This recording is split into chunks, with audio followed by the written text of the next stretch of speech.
Hey guys, what's up? merKado is here with a new weekly tutorial. Today I'm going to show you some few tricks and tips for all of you Ableton Live users. Those are some cool tricks and tips that I use a lot, and I really hope that they're helps you. If those stuffs are new for you and were helpful, so let me know. It really makes me happy and gives me motivate to keep doing these tutorials. So first one I'm going to show you is how to handle better those fades, those auto fades that Ableton usually do. Now what I'm talking about, I'm going to open a new this browser here, and I'm going to drag here some wave clip. I'm not sure, I guess it's a drum here, just a bass kick or something, and you can see immediately that Ableton put those fades in and fades out automatically. Really small one, but sometimes when you want to use kick samples or snares or other transient samples, you really don't want these fades in and fades out. Now the reason for these fades in and fades out are because of those lines represents how your speaker's membrane is moving. So you can probably understand that it's not possible to, if you drag it all the way to the left, this is not possible for your speakers to start not from the middle, which is what happening here. So Ableton put some auto fade in that make your speakers not clipping. So this is why it happened. Now what I want to show you is really simple stuff, but I think a lot of people doesn't know, and I think you should, is that you can shut off these auto fades instead of doing it by yourself. And you can shut off these options from here, from inside the options. Go to preferences and choose, you choose the record warp launch, and here you have these options. It's called create edge on clip edge. If you press the button and turn it off, you'll see that now if I put a new kick, for example, those fades are without the fade in and fade out. Another trick, if we're talking about fades, that we can automatically show them by pressing the Ctrl Alt and the F key while it's selected. Ctrl Alt and F key, and you can see the fades. So the second thing I want to show you is about the pitch bend. Now I already showed you this trick in my previous tutorials, the Barely Alive remake tutorial. Got a few comments and email that this trick was really helpful. So for those of you that aren't interested in dubstep and didn't saw the Barely Alive remake tutorial, I'm going to show you here again. First of all, let's look at the problem. Here I have some track that I built, not something fancy. I did it just for the example, but what's interesting here is that inside this MIDI clip I have pitch bend, and inside the envelope I have this pitch bend envelopes here, which changing and control the pitch. Now you can see that the last pitch bend is dragging all the way down and it stays there. till the next clip. So what's going to happen is that after I play this clip, the next clip, which it sounds exactly the same notes, will also be in a different pitch.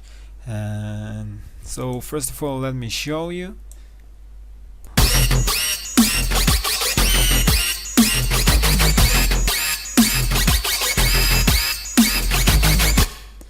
You can hear that the second clip here is not in the same pitch as at the first one here. Now if I try to play this clip again, you'll hear that the pitch was changed, and if you want to bring it back, you have to play here down to find the exact correction or whatever to bring it up again. So my trick is to zoom in all the way to the beginning of the MIDI clip, and then make a small triangle that you probably want here, and that should fix the problem. Let's see if we have problems now.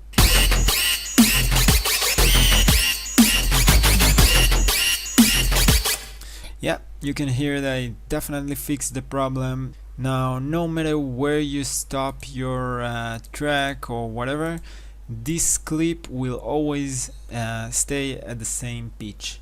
So for our third tip, I'm going to show you how to use templates. So first of all, let me show you what I mean. It's really comfortable. I'm going to open a new project. Okay, so I open a new project, and this is how my new project look like. And you can see that Ableton was start up with a template that probably different than yours, the original. You can see that I already have this sub channel, a beat channel. On the sub I already have an operator with an equalizer, and everything is fixed the way I want it. So you can see here inside the beat I have a snare track, a kick track, some MIDI track, and everything with the colors that I like, and everything already with the compressor and the equalizer that I like and usually use. So this template can really save you a lot of time when you open a new project. So to make a new template, what you should do is just organize everything the way you want it to be. You can use whatever plugins, whatever instruments you want, tweak everything, change everything. So when everything is set the way you want it to be, just go again to Option, Preferences. Yeah, inside the File folder, you can see the first option is Save Current Set as Default, and just press Save, and it will ask if you want to overwrite your previous templates. Say OK, and you're on to go. Another options that can really be useful is if you want to open a new Ableton. You can see that if I try to open a new one, nothing's happened. So to open a new Ableton, what you need to do is go to Options, Preferences, and here you should go to Look, Feel, and you see the options Allow Multiple Instances. Now if you allow it, you'll see that I have the options to open a new live instance. So this is the new Ableton. Now the only problem is, you can also see my template.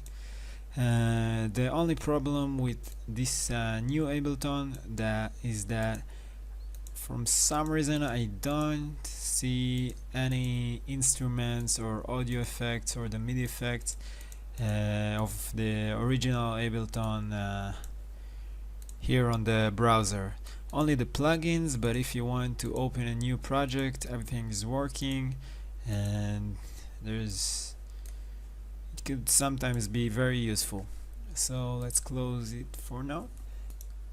So my last trick is not an Ableton live trick, but it's a massive trick. So if you're using this synth, maybe this thing will help you. I already showed it before, but in my other tutorials, but for those of you who doesn't like dubstep, I'm gonna show you it again here.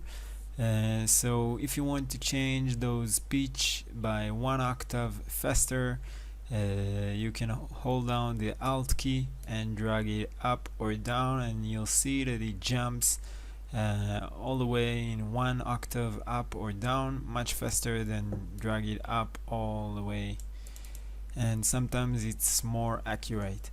So these are all the tips and tricks for today. I hope it will help you. Please subscribe, leave comments, let me know if you like it, and see you in 2 weeks. Bye bye.